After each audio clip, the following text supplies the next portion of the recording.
Quick, here's another one, electric, but it has 3 thermostat controls, so you can control different sections of the grill. About, again, 20 inches deep. This looks like a better steel plate. Nice, well made.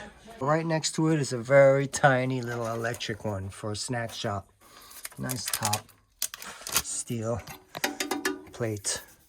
I think it's about 18 by 18 for control.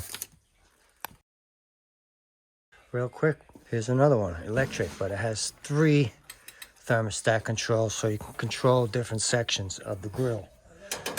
About, again, 20 inches deep. This looks like a better steel plate.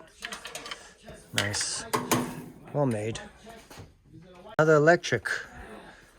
This one has a grooved half size, or about a third size, with a control. It's sitting on top of a griddle here, the way they have things here. And this one's about, again, 20 inches. Everything will be listed below. Quick, another electric. This one has a grooved half size, or about a third size, with a control. It's sitting on top of a griddle here, the way they have things here. And this one's about, again, 20 inches. Everything will be listed. Here's a gas model, heavy duty, with 2 manual controls, so you can control 2 different sides. Nice grease tray. This is really well made. Cecilware is, I believe it's owned by another company now. Here's some of the specs here. As you can see, it's a shitload of griddles here, stacked on top of another. All right, I'm not even gonna explain it. You can see, this is gas, I'm just gonna say. Probably sitting on top of something else.